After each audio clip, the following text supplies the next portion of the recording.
Around the city of Amherst, almost anywhere you look, you'll find sandstone, a rock that shaped and founded the town of Amherst, and even gives it the name Sandstone Center of the World.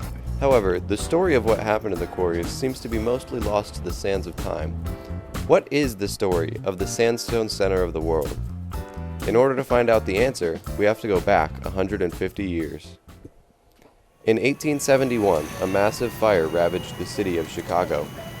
Hundreds were killed and $222 million in property damage occurred.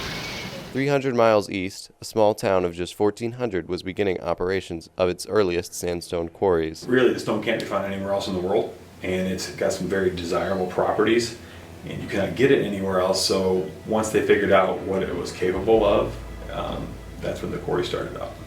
The rock was manufactured into grindstones and sold to farmers. As it turns out, this rock would be perfect for rebuilding Chicago. Due to its sturdy and reliable nature, it was found to be excellent for building houses and other structures. It's a thick sandstone, I should say it's a dense sandstone, and so it holds up and it lasts forever. You've noticed there's buildings that it doesn't deteriorate. So whether it's acid rain or things like that, this stone holds up better than a lot of other building materials. The realization allowed quarry companies to sell their stone to more than just farmers. Sandstone started shipping in larger quantities to cities like Chicago, and more quarries began to appear in Amherst. The sandstone business grew large, and many companies formed to sell the rock.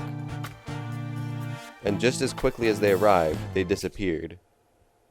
The early to mid-1900s were the peak of quarrying in Amherst, but now not even a single stone is sold from these quarries.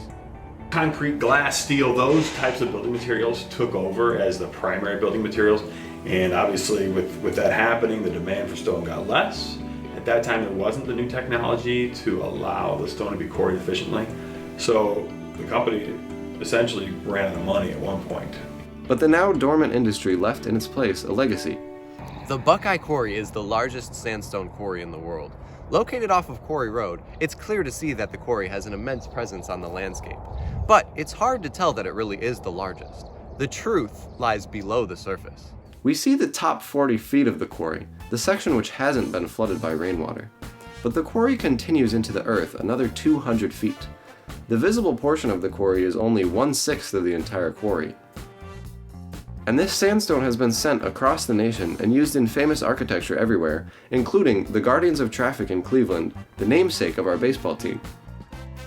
Our now dormant quarries are markers of a brief time in history, a time where we led the world in an industry which is likely to never be pursued again.